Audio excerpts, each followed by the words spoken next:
लाडकी बहीण योजनेच्या नवीन व्हिडिओमध्ये स्वागत आहे। तर रक्षाबंधनला आता लाडक्या बहिणींना मोठे गिफ्ट मिळणार आहे, परंतु कोणती गिफ्ट मिळणार आहे याविषयीची संपूर्ण माहिती बघण्यासाठी व्हिडिओला संपूर्ण बघा, स्किप न करता शेवटपर्यंत बघा। बघू शकता की शासनाने मोठी घोषणा केलेली आहे। लाडक्या बहीण योजनेतील महिलांना 2 मोठे गिफ्ट मिळणार आहे। तर बघू शकता की लाडकी बहीण योजनेतील महिलांना आता 2024 नुसार सुरू झालेली ही योजना एक वरदान ठरलेली आहे।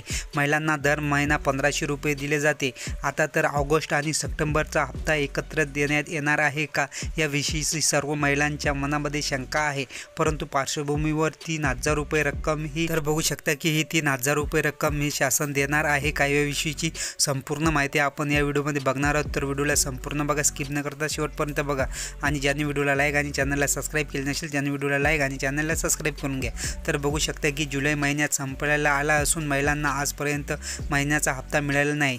त्यामुळे सध्या चर्चा आहे की जुलै आणि ऑगस्टचा महिना 2025 दोन्ही महिन्यांचे एकत्र पैसे 3000 रुपये हे 9 ऑगस्टच्या दरम्यान रक्षाबंधनच्या आधीच महिलांच्या खात्यामध्ये येणार आहे अशी सर्वत्र चर्चा आहे। त्याचप्रमाणे 17 ऑगस्ट रोजी एक हप्ता जमा झाला होता, त्यामुळे दोन्हीही असेच ते येणार आहे। सरकार रक्षाबंधनच्या पार्श्वभूमीवर महिलांना आनंदाची भेट म्हणून रक्कम ही त्यांच्या खात्यामध्ये ट्रान्सफर करण्यात येणार आहे।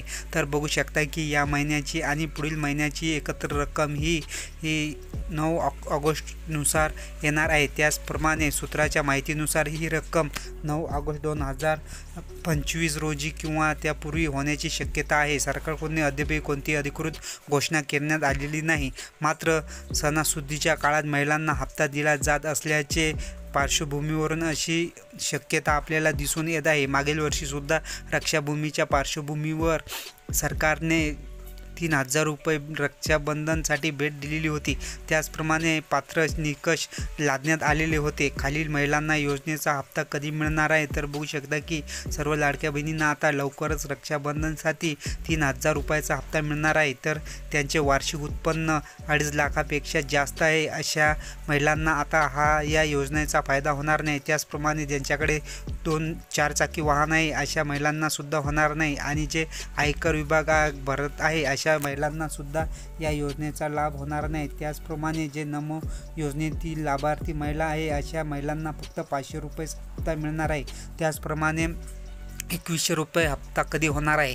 विधानसभा निवडणुकी प्रचारासंबंधित महायुती सरकारने हप्त्याच्या वाढ करण्याकरिता 2100 रुपये देण्याचे आश्वासन दिले होते, परंतु अद्यापही ही वाढ झालेली नाही।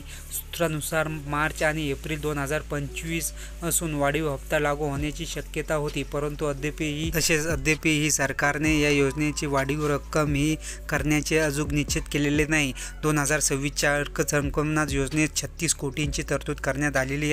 या योजनेचा फायदा किती महिलांना मिळणार आहे? तर बघू शकता की सध्या महाराष्ट्रातील सुमारे 2,53,00,000 महिलांना या योजनेचा फायदा होत आहे। आतापर्यंत 11 हप्त्याद्वारे प्रत्येकी 1650 रुपये इतकी रक्कम वितरित करण्यात आलेली आहे। महिलांना या पैशापासून शिक्षण, व्यवसाय, दैनंदिन जीवनासाठी वापरण्यास दिसून येत आहे। त्याचप्रमाणे तर बघू शकता की काही महिलांना सुद्धा आता हप्ता वितरित झालेला आहे आणि काही महिलांना आता या योजनेचा लाभ होणार नाही। सरकारकडून लवकरच आर्थिक संकल्पनावर पात्रता पाळणी प्रतिक्रिया राबवली जात असून अपात्र महिलांना या योजनेतून वगळले जाणार आहे। तर तुम्हाला याविषयी काय वाटते ते आम्हाला कमेंटमध्ये जरूर कळवा, आणि ज्यांनी व्हिडिओला लाईक आणि चॅनलला सबस्क्राईब केलं नसेल त्यांनी व्हिडिओला लाईक आणि चॅनलला सबस्क्राईब करून घ्या। धन्यवाद।